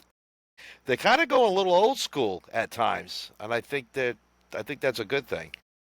I do too. I think it's a good thing, and I think the best part is when you go when you keep it on the mat, when you do that better fundamental wrestling, when you do hit your spots, they're that much bigger. Yes, Because if you just come in and it's flip, flop, flop, flip, and you're doing spots, it's great, it's exciting, but it's just like it's a spot to do a spot.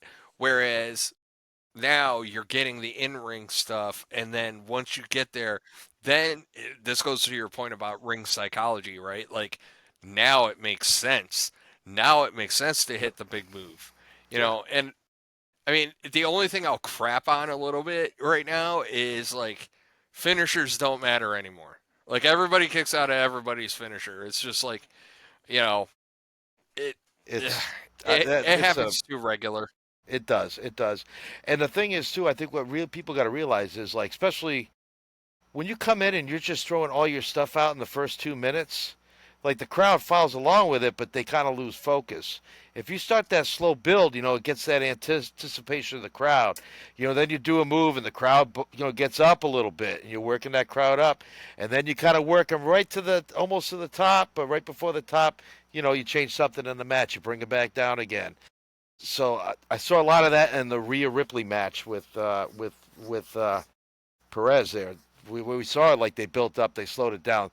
The TLC match did that multiple times. Got the crowd up, and then like everybody got hurt. Okay, got the crowd down, little brawling here and there, and then they brought them up. It's that stuff that was missing a lot just a few years ago.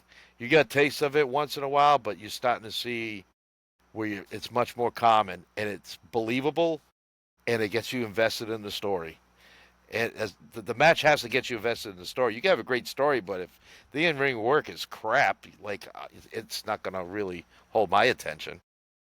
No, it's all a package deal, right? Like the storylines hold our attention, but like I said, like there's different spots for different things and different ways you can go about it. You have the cinema belt, you have the working world championship, but like they both have their purposes. And speaking of purpose, Matt, let Karrion Cross. I'm 100% convinced he's the little devil on everybody's shoulder, and I love him for it. Do you know his merch has been selling out? That's how over he put himself WrestleMania weekend, and he didn't even have a match. Yeah, and that promo wasn't scripted. I think the one he did was it last night's promo wasn't scripted, and then that mic drop he did on the podcast that definitely wasn't scripted. But yeah, No. he's They're a all going to the Chelsea Green School, getting yourself over in a little amount of yeah. time. Yeah, It's I'll get great. over or be damned. Yeah, knock. I'm excited. Like Karrion Cross is an intriguing person.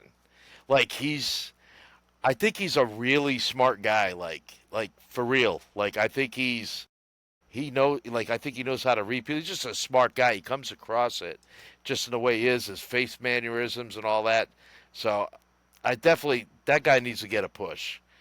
Uh, his in ring work is really good, but like, he's kind of got that, like, I don't want to say he's Jake Roberts, but he's got that mysterious, like, Jake Roberts. Like, he says this, but what does he really mean? Like, But he's speaking truth. Like that's the beauty of it. Like I said, he's that little devil on your yeah. shoulder, and that little devil on your shoulder is just coming by like, you know what to do. But You know, he he did throws it to Sammy. he did, but Yeah. like that he kind of he speaks kind of riddleish too. So it's kind of like, Yes. yeah, Oh, I love it. it's really that's cool because it makes you think like what's he really getting after? Like what's he doing? Like it's cool. You know who wasn't whispering? Pat freaking McAfee. Yeah. Boy, let me tell you, that dude dropped a freaking promo from hell. And I loved every second of it until the very end. But like the comment, Austrian asshole, I damn well near pissed myself. It made me laugh so hard. And him saying loyal mofo, and then why he gave you the why. There, I don't understand why he has to be in a match on a PLE. Why, especially against Gunther? Like, there's no way on earth McAfee wins. None. Zero. Zilch. No. Like, you cannot have him go over. Gunther is a machine. So, like, unless Gunther gets DQ'd, which is possible, unless Gunther gets DQ'd, there is no way. Honestly, truly believe if I had the damn pencil, what I would have said, and I thought all this was going to do it for a moment. I was like, here it comes, and all this is like, it's going to be an intersection match. I'm like, asshole. I was like, tell him he's too valuable. Tell him he can pick a superstar of his choosing to represent him. And then you could have McAfee on the outside. You could have some super uber face going up against Gunther. And then McAfee does a little something something and helps Gunther slip on the banana peel. That's a hell of a lot more plausible because freaking McAfee looked like the damn blueberry girl from freaking Willy Wonka and the Chocolate Factory like a week ago. I And know. now he's going to go up against Gunther. Like, he turned purple for Christ's sake. I hope they don't have Gunther lose unless like somebody comes in and does the messes it up. But I don't want to see. I think this devalues Gunther a little bit. Just having him and Pat McAfee having a match, You know especially who after we like Gunther haven't just lost seen? the title. Who haven't we You seen? know, Ludwig Kaiser. No, we We haven't. have not seen we have not seen Ludwig Kaiser in a while. And I saw a quick blip on him on one promo they were showing last night, and I was like, It just as you were talking, I was like, we haven't seen Ludwig Kaiser, and Gunther basically sent him on his merry way. It was like, I'm too big for you now. Go figure out your own thing to do. And I think if you were to have interference and maybe set up like a quick flash to bang program, Kaiser and the Ring General going at it might actually be cool because I think Kaiser's also an extremely talented wrestler. Yeah, yeah. That's very intriguing because yeah, we haven't seen Kaiser in a couple of weeks. But so, Sean, lean in real quick. I got to jump out for 1 second, and I will be right back. All right, we're going to take a pause for the cause. All right, so we're back. So this is what happens when you have a podcast with two older dudes that have been drinking all night. So great news. And you know who should have had some great news but didn't was Sami freaking Zayn. And as y'all can see, this is my salute to Sami Zayn with my WrestleZania shirt. So the final segment was Seth and Sami, Seth pleading with him. Now, going into that, Matt and I were going back and forth, back and forth, back and forth on this. And I was like, I really think Sami should take the offer. The reason I said that, and we kind of touched on it earlier, is I think Seth, like, going, I like you, we're friends, blah, blah, blah.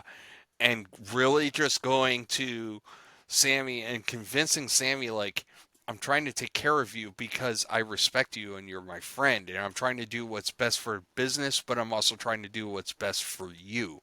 and not like do this or you're going to get pummeled. It was more like I'm trying to do this for you. And they kind of took the story that we've all heard a million times. So there was another mention of putting Sammy in a bad spot. Again, more talk of favors, you know. So Sammy says no. Basically, he says you're trying to play me. Sammy does Sammy things because there's no more sympathetic face right now than Sami Zayn. And Sami Zayn just comes in, gets pummeled, everybody feels bad, whatevs. But like we've seen it with Sammy, we've seen it in WWE. It would have been refreshing to just have Sammy go, I've thought about it, Seth. I think you're, because of our friendship and because you respect me, you're trying to do something right by me. And it's what's best for business. But instead we got the no, and he got pummeled by Braun Breaker.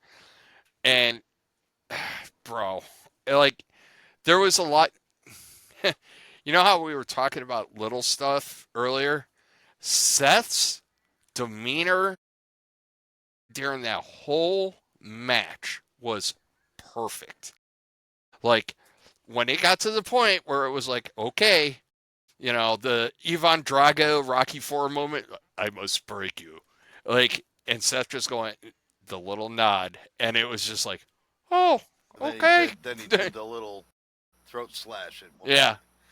And that so he didn't have to make any faces because Paul Heyman, again, we love Paul Heyman, uh, is making enough facial reactions for everybody in the room. So uh, Seth was great. It was a great contrast to see Seth stand there and like Paul get nervous, Paul get confident, Paul looking at Seth, giving him that look, that evil gleam, or Paul being nervous because Sammy was taking over, and Paul's looking at, he's giving the Seth like the oh shit look, like what do we do here?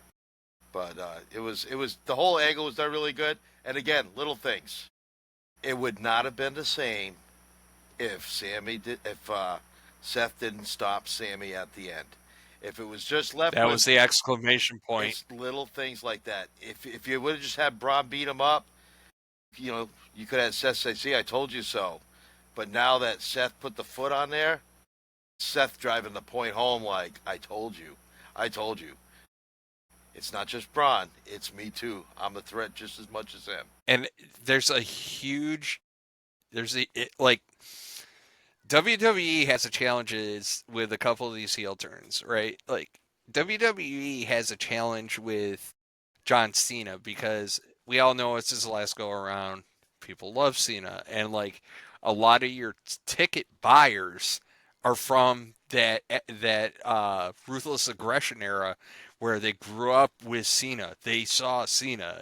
Like one of my favorite all time like some radio show like back in the day was doing prank phone calls, and they did the John Cena prank It's phone call. John Cena. John Cena, and like she would hang up and they'd call back like, "Do you support soldiers? Like, you know who else does? John John Cena." Cena. Yeah. Like I love So like there's a lot of people that actually like grew up with it, so it's hard to flip it. So Seth is like a weird animal, and you and I talked about when we were talking about the Seth flip, right?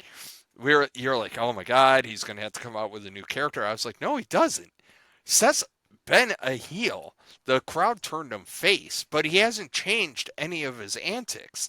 And the beauty of this is that he curb stomps Sami Zayn at the end of that segment, and the crowd just starts singing his damn song. Yes. And like How they? he didn't have to prompt them. He didn't have to do what Roman does and throw up the one. Like No, they just they started. just sang his song. Yeah. And like I think that like you can let they're playing the crowd and they're letting the crowd do what the crowd does, and I think it's smart because if they want to sing Seth's song, let them sing Seth's song. Who cares? Because it just reaffirms the character that he is trying to portray right now. Like I'm trying to say, and then he can become arrogant about it. Like they're singing my song because I'm doing right. Because you and I kind of talked about this before we started recording, and it's a really interesting dynamic that Cena is trying to ruin wrestling, Seth is trying to save wrestling. And, we were talking about it, and I I think there's a possibility that those you brought it up, and it's those two roads intersect. and go to And Survivor that's Series, War Games. Yep. And I think that's where Cena finally turns face. I'm not going to say Cena's going to stay heel all the way to Survivor Series. I really think he flips at SummerSlam. You get a few months of goodwill out of him. So it might be a little late in the game.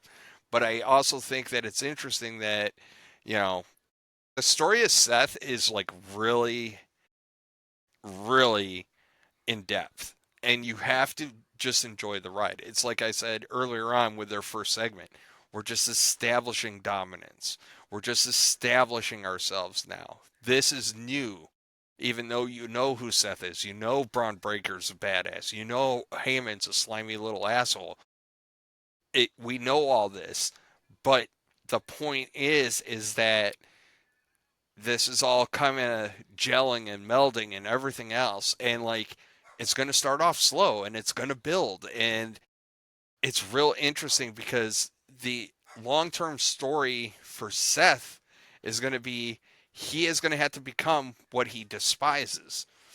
But on the flip side of that, conversely, is Seth also has a leg to stand on, right? So if you don't see Roman very often, Roman's not around. Seth is Always always around. around. Seth is always there. CM Punk, he's just over to be over because everybody's like, oh, he's back, which is fine. How about when he But said about them chanting his name, and they did not chant CM Punk's name for a long time. no. It took almost And I texted you. yeah, and it, I it was came in like, dribs and drabs. It was not an overpowering CM Punk chant. So I'm telling, no, like do we look at getting some rid of faces and heels now, and it's just rivalries because the crowd is dictating? Because I think wrestling fans now do not want to be force fed like we were back in the day. Like this guy is a heel, and tilt your head back, and we're just gonna keep shoving the food of this heel down your throat until you accept it. I think now, I think again, Triple H and the powers that be are understanding the crowd is the one that really makes the decision. You can have a character act heelish. That doesn't mean the fans are going to boo him. You can have a guy be a baby face. Sure as hell doesn't mean the fans are going to cheer him. The fans are going to do what they want to do.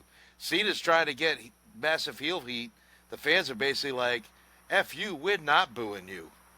Like, we're not, you're not taking that away from us. You're going to let us, we're cheering you.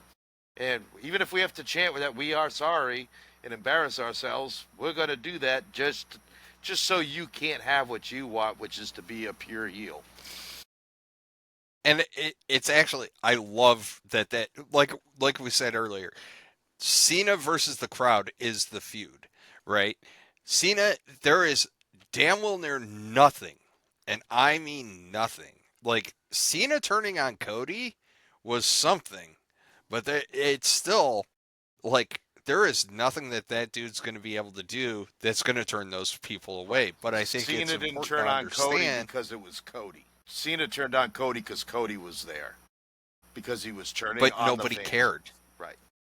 Nobody cared. Nobody cared that he did it. Other than the why John why, and he goes into the post chamber freaking interview and just blunk. Here's the mic, and then the next interview, what do we get? You're like, oh, that sounds like clickbait. Like he's doing great heel Yes. work. Like I'm loving it. Like let him roll, and like whether or not the crowd wants to play ball or not, that's fine. Like continue to throw out crappy matches. And if I was him, I would just be like, I'm doing what I want. I was like, I made it boring for you, and you still cheer. I own you. And like he needs to start leaning into the I own you. I know we're supposed to be talking about the whole Seth dynamic right now, but to your point, I think the Cena Seth stories are really intriguing. Like this is bizarro world right now. Like you have a match that's Cena and Orton. And Orton is the face. Cena's the heel. Like, the world's upside down. Cats and dogs living together. And if You we know, want to talk it's Laura Rain's crazy. story, and I just popped in my head just now, honest to God, it's not my notes. We talk about, again, Seth saving wrestling, Cena ruining wrestling. While Cena has that face turn, maybe Cena comes to a point to realize is that he didn't ruin wrestling. Cena's actually saving wrestling, and he needs to eliminate Seth because by Seth's own way of thinking he's saving wrestling, he's actually ruining wrestling. So you almost can reverse the roles. Good, At the or end, Seth could save wrestling by stopping Cena. there's multiple ways you could do it. The only problem is we know there's an end date to John Cena. So what I don't want to do is I don't want to cut short the Seth, Paul Heyman, Braun Breaker, and whoever You else won't. gets added to it. So that needs to go beyond the end of this year. I don't. That's why yeah, you got to be careful how That you tread. faction's that faction's gonna roll for a hot minute, and I think that they're gonna add a couple of people, which is gonna give it some And in legs. time, people I will think. leave, like any faction. Things will happen. It'll be Yep. fluid, but it'll be top Look, people. the long-term end state is Heyman and Braun Breaker flip on Seth. We Yep. know that. We know it's coming. You don't need a crystal ball, a magic 8 ball, or any of that crap. Like, you know it's coming. So, like, you know that flip is coming. Braun Breaker will turn on Seth Rollins at some point. And a lot of people And don't you, get Braun with Paul. Like Dutch Mantel, I watch his podcast. He doesn't get it. But if you look throughout the history, all the guys that Paul is taken with, even I mean, Brock Lesnar was a superstar by himself, but Paul just added something to it because wherever Brock was, there was Paul. So to me, like Braun's already like he's going to be one of the top, if not the biggest guy over the next 10 years. He's at some point he's going to be the face of the company. He's going to be the biggest thing going. And but Paul has that effect on people. Everybody he touches, it's just something. It'll be something to add to his legacy that he was a Paul Heyman guy. That almost seems to like is I almost as think that. important as a title is to be associated with Paul Heyman, if not more. So it's interesting though because like in my notes this week, and it related to Jacob Fatu, like there's a lot of fantasy booking going on right now, right? And what do I want? I want Fatu and Breaker going head to head. What else do I want? I want you know I want Fatu. Most of them involve Fatu or Breaker or. I want both of them to face off against Bronson Reed when he comes back, another dude that I think is extremely Yep. talented. And it's unfortunate he got hurt because I think that kind of put uh, a hurt on the bloodline continuation kind of feud there. But like, Well, I think well, not Fatu and just Drew him. is going to be awesome. Those two in there, that's a I think great. so too. Drew is perfect to go against Fatu, because if they're trying to push Fatu to a face, Drew's a great guy to have Fatu go against to kind of cement that in. But I mean, Drew's He's a pop, already a face. yeah, and Drew's a heel He's that's Fatu's popular. the Yeah, face. but I think that's going to be hard hitting. I think Drew can go with Fatu. Drew's a big guy. That's going to be a good match at Backlash. I'm looking forward to that. I want to see how well they work. Drew's been doing great work. Fatu's like off the chain lately.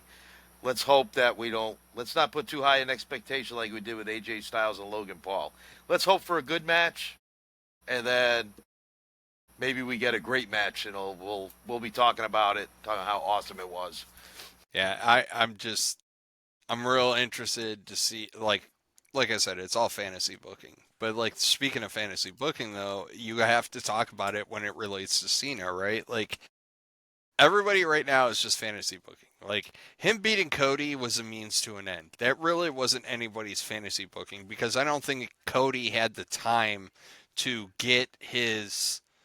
Yes, he had a year, but he was, still building into who he should be.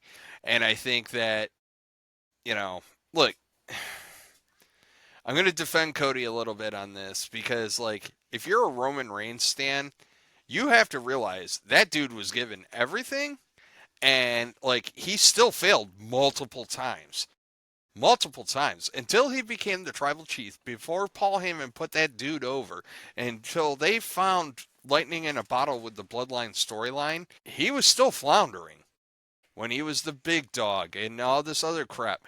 Like his face runs were shit. Period. End of story. Like you can talk about it all you want. His face runs were shit, and I was pulling for him back then, but it was just like, and it got derailed a little bit. I got it. I'm Joe. I got leukemia. That happened. Like I'm not downplaying it, but like Roman Reigns' face runs were shit, and like until he caught on, and I think it's not fair to Cody to just be like, "Oh, we took the title off of Reigns." Well, Reigns had years to build up to what he is. Cody had to bounce around and do everything else to get to where he's at, and rightfully he is where he should be.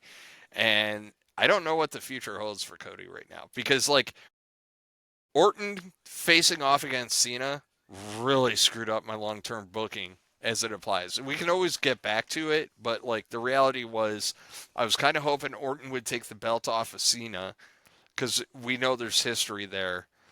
And I know why they didn't do it that way because obviously St. Louis is Orton's hometown. Cena is going to do mean, bad things to him. I wouldn't be surprised if we saw, an attempt to go after the neck and everything else for him. But I was hoping Orton was going to take the belt off because it would have been karma. It would have been Orton taking the belt off of Cena, Cena like capping out at 17, Orton getting up one more. But they kind of addressed a lot of this in that promo, man. Like, oh, you go back to zero, and it's like I can't argue with it. It's actually kind of a cool premise, So Hey, and if I'm wrong, I'll eat crow next Tuesday night. Well, in 2 Tuesday nights. But Randy Orton is not going over in St. Louis. He's not no, going over. no, And that's been a thing no. with I think he WWE. gets Drew hurt. didn't go over when he was in the UK against Roman. It seems like a lot of these guys. Sammy lost in Montreal. KO lost like in Montreal or Toronto or something. Toronto, I Toronto. think. So what I'm saying is, just because you get your hometown match doesn't mean you're going to win. So I don't have Orton win. It's going to be down the line. They'll rematch down the line, possibly No, SummerSlam. You think it's a one I and done? think this is. Yeah, they're billing it as one last time kind of deal. So like, I think that makes sense. I think, like I said, when it comes to Cena, it's all about fantasy booking, right? Like, so people are going to fantasy book Cena all the way out, right? Like all those matches or rehashes or everything else that you want for Cena, they're going to come back. They're going to. Every match, he will not face the same opponent twice during his title run. It's going to be 100% like, oh, they had a great history. It was Orton and Cena, and now it's like, okay, cool, check. All right, who else is on? Obviously some of the greats are gone. So who else are you gonna, who on the modern day roster are you gonna, is there history with? Is there a build with? So there is stuff that you can do with Cena. So Cena is like in a unique booking situation.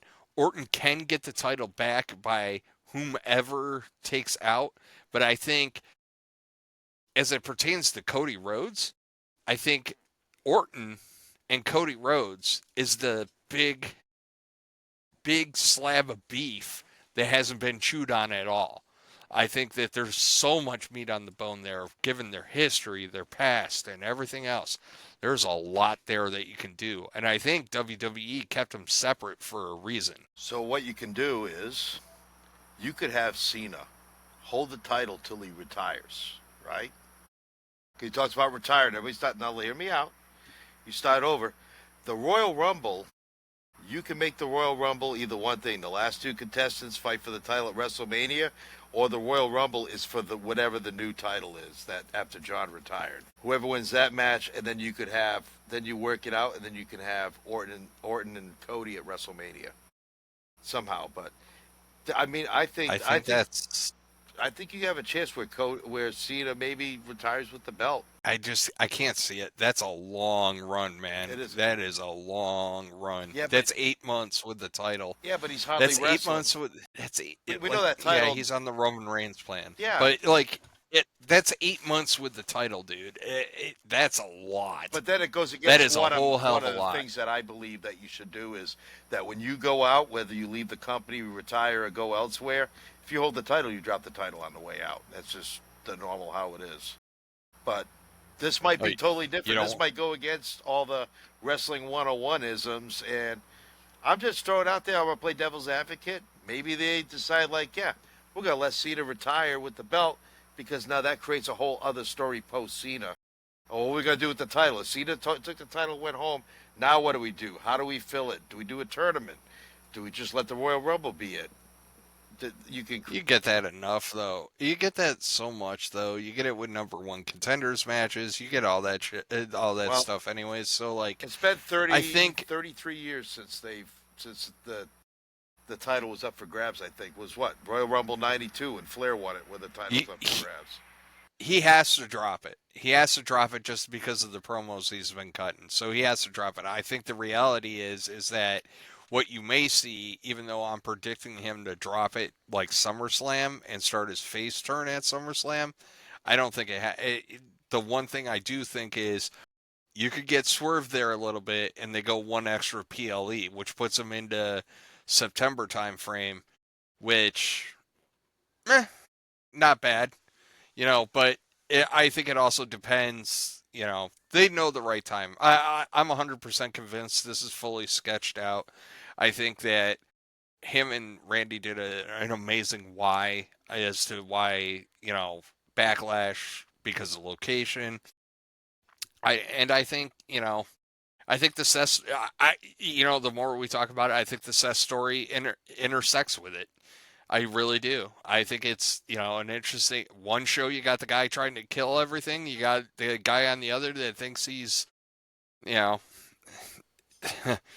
credit to Bully Ray again. It's always Star Wars, right? Like it always goes back to Star Wars. Like he's Anakin Skywalker. He thinks he's doing good, but he's going to end up screwing up and doing evil. He's going to become Darth Vader at the end of this. Yeah, So what's like, right in his mind is really wrong in principle. So yeah, yeah, it's, yeah, there's a and lot there. It's there is. There is. Like, I'm so looking forward to it. I think that you have the cheap matches, which is Reigns. That's easy peasy. You got Punk still. That's easy peasy. Not that I'm really lobbying for like a Punk Rollins match again. I think the dynamic makes it different, but like, you know, it'll be good. but it'll be great. It's just Seth can carry anybody, right? Like I've seen some matches, especially like a couple of years ago, where they handed him a steaming turd in the ring, and Seth turned it into Yeah, gold. it's a Like he's gone up against some shit, like bad it's talent, like that old Ric and Flair statement. You can have a match with a broomstick. yeah, Yeah, no, yeah. it's true with Seth, and like I think a lot of people crap on Seth because they don't like the character, and a lot of people crap on Seth because they don't like the song, and they think that's all he is. You have to go back and watch Seth Rollins matches because when you watch Seth Rollins turns people into stars. How many Seth Rollins matches have we watched over the years where you and I ended up texting each other after the fact and went, wow, that's the best such and such has looked like Yeah, ever. because And it's not because they all of a sudden found newfound talent. It's because Seth made them look impressive. So that all adds up.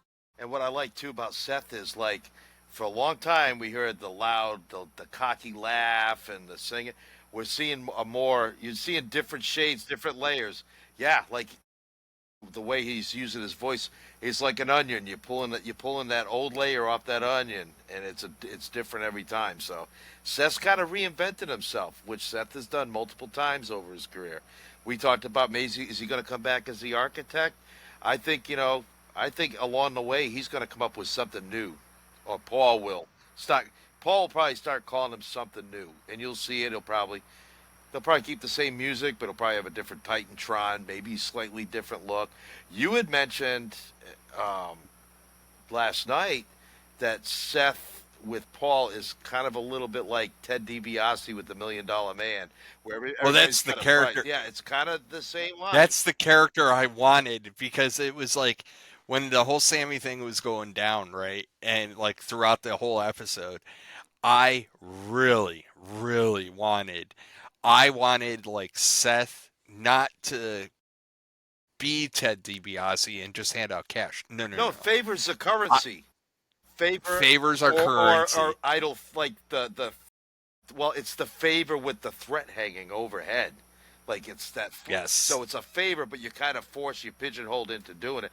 That's the currency. So like, yeah, I'm gonna find out what it'll take for you to go away. Do what I want you to do. That's the currency is the And favor. It's not money itself. It's the it's favor. so much more. This is why Sammy not going to SmackDown and not taking on going for that world title opportunity was such a loss because I was like, oh my God, you had a prime opportunity to like really do that Ted DiBiase kind of thing. Like we found out Sammy's price. Sammy wants to win a world title.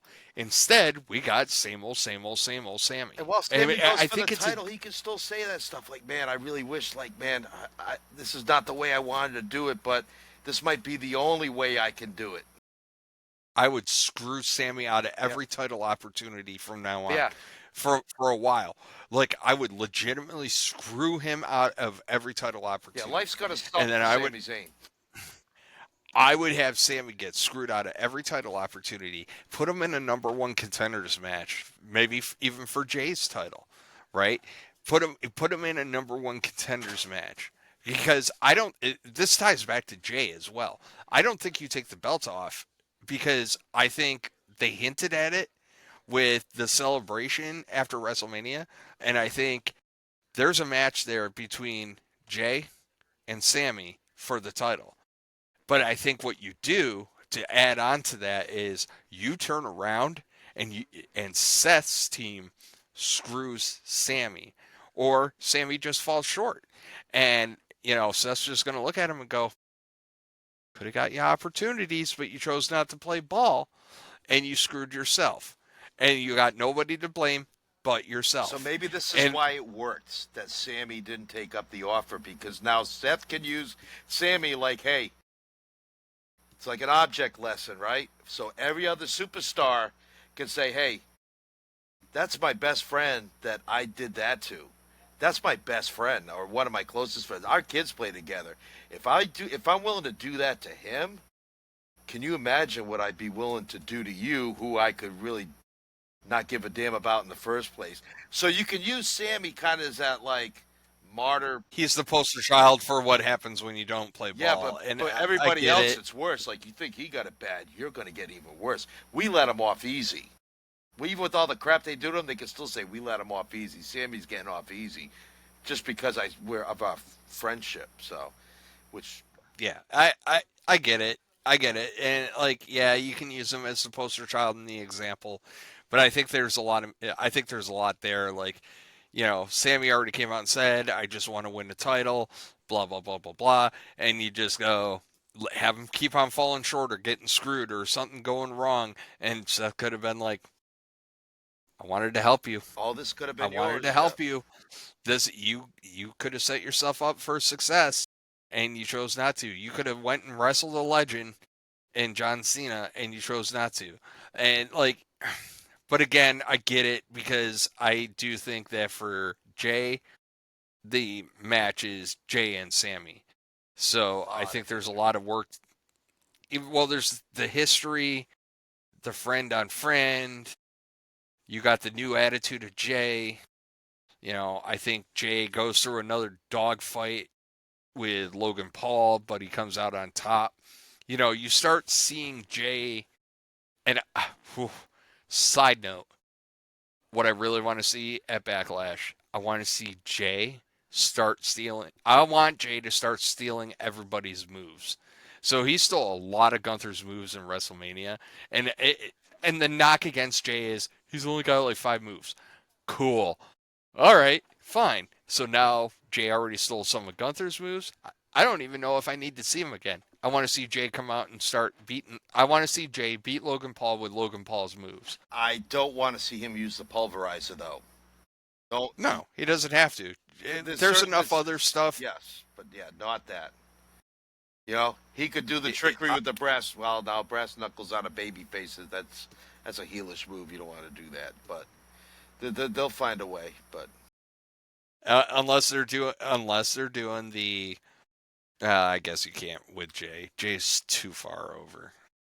You know, you can't do the oh the championship's going to my head thing. You can't do that. You gotta like let him. He's gonna have to write it out as a face because when it's all said and done, he's gonna still be Jey Uso. He's still gonna have that entrance, and people are gonna love him. yeah, I think when he does drop the title, I think you see him disappear for a couple of weeks, maybe a month. Let people salivate a little bit and be like, "Oh, where's Jay?"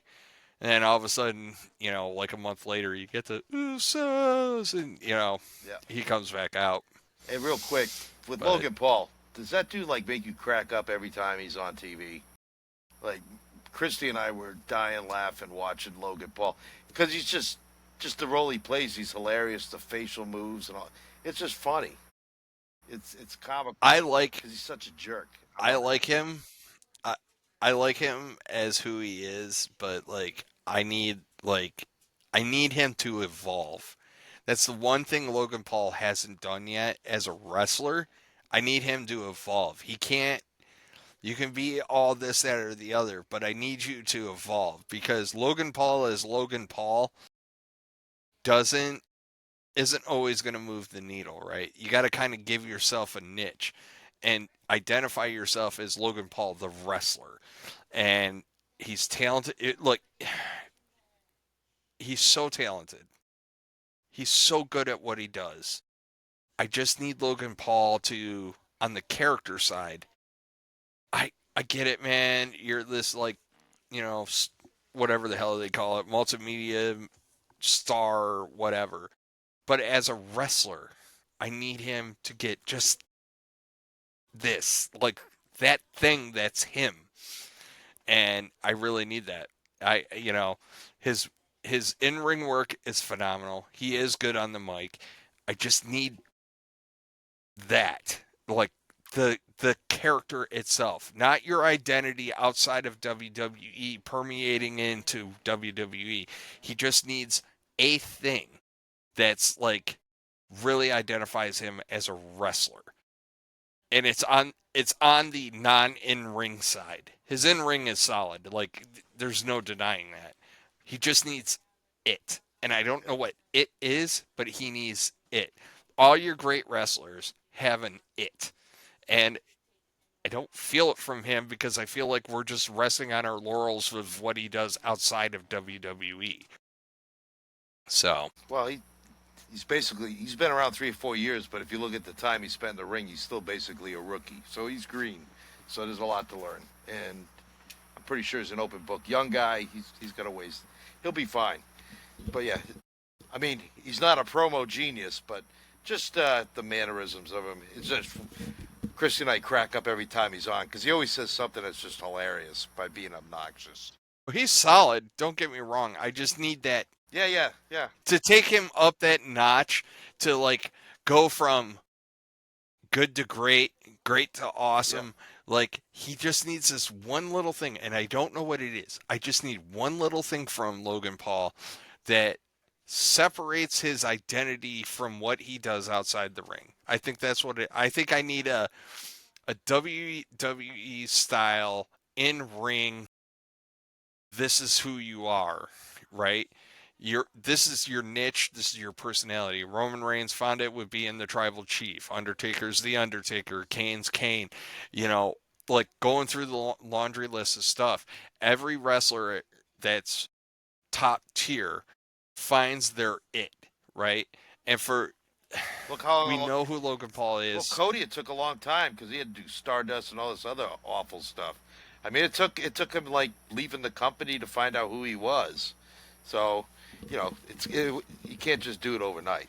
So, And stop stealing all the lessons from John Cena. My God. No, it's great, but All right, folks. I think it's time to wrap it up. Yeah.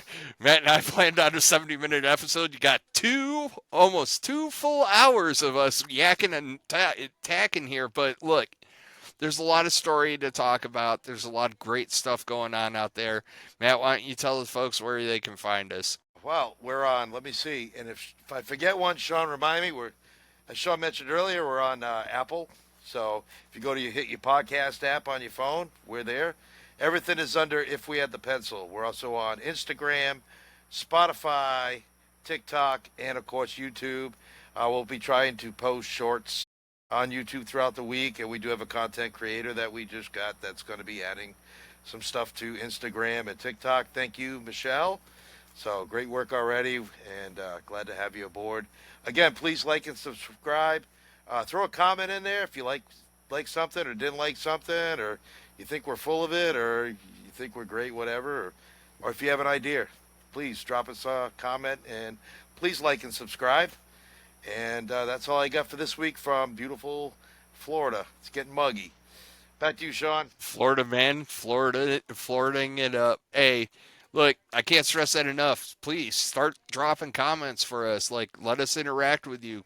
Tell us what you think. If you think our storylines are bull, tell us. If you think they're great, that's cool too. Give us a spin on it. But I think there's a lot of stuff out there that, as you start thinking about it, especially with these bigger storylines, your Cena's, your Seth Rollins, and there's a lot of stories out there that, maybe we can write it a little bit better together and we can all kind of make it better. So, to everybody out there, thanks for watching. Thanks for listening.